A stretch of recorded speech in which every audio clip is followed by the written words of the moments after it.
Breaking news, Unified Super Middleweight Champion Canelo Alvarez versus the WBA Super Welterweight Champion Terence Crawford is reportedly now in the process of being finalized for September in Las Vegas. So sa 168 pounds sa super middleweight sila maglalaban at nakataya ang Unified WBC, WBO at WBA ni Canelo at no rehydration clause. So ibig sabihin after nila makuha ang timbang sa 168 sa mismong weigh-in nila ay pwede na silang magpabigat ng todo hanggang sa gusto nila sa mismong laban nila.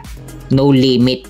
Hindi katulad nung laban ni Tank Davis kay Ryan Garcia ay nagdemand ang kampo ni Tank Davis na lagyan ng rehydration clause sa kontrata nila. So ibig sabihin nung laban nila Tank Davis at Ryan Garcia at dahil may rehydration clause sa kontrata nila, sa first weigh-in nila hindi dapat lumagpas sa 136 pounds catch weight ang timbang ng dalawa.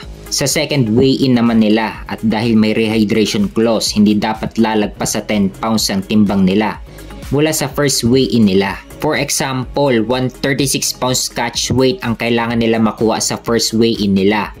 Pagdating sa second weigh-in nila, hindi dapat lalagpas sa 10 pounds ang ibibigat nila. So 136 pounds sa first weigh-in at pagdating sa second weigh-in, hindi dapat lalagpas sa 10 pounds. So hindi dapat lalagpas sa 146 pounds ang timbang ng dalawa. So yan yung demand ng kampo ni Tank Davis kay Ryan Garcia.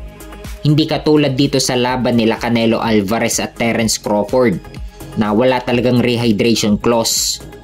Pwede silang bumigat hanggang sa gusto nila sa mismong laban nila. At target na venue ni Turki Al-Sheikh ang Allegiant Stadium sa Las Vegas, Nevada na may capacity na 65,000 boxing fans na manonood sa mismong stadium. So dito ginaganap yung mga football events sa Las Vegas. Para ka na rin nanood ng football events sa Las Vegas sa laki na magiging venue sa laban ni Canelo Alvarez at Terence Crawford. So sana magtuloy-tuloy na ang takbo ng negosasyon at wala ng aberya.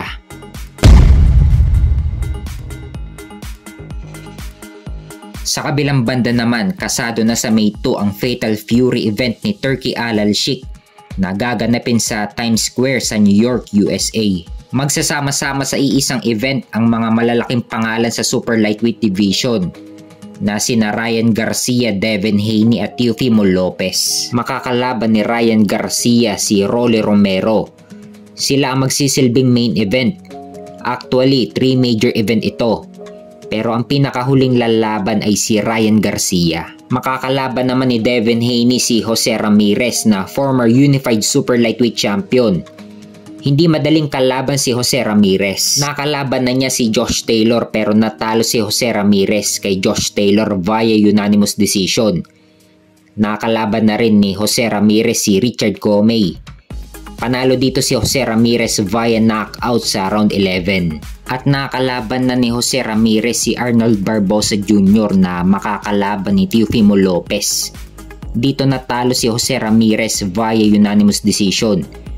So magbibigay din ng mahirap na laban si Jose Ramirez kay Devin Haney. At makakalaban naman ni WBO Super Lightweight Champion Teofimo Lopez si Arnold Barboza na may hawak naman sa interim WBO.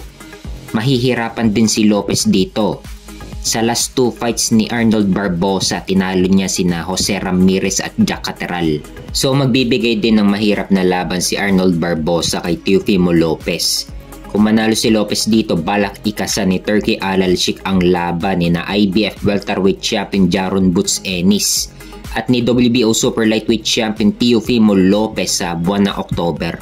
At kung manalo si na Ryan Garcia at Devin Haney sa paparating na laban nila, tuloy ang rematch nila sa October at balak ipagsama ulit ni Turki Al-Sheikh sa iisang card sina Ryan Garcia, Devin Haney at Teofimo Lopez. Kasama na rin si IBF Welterweight Champion Jaron Boots Ennis.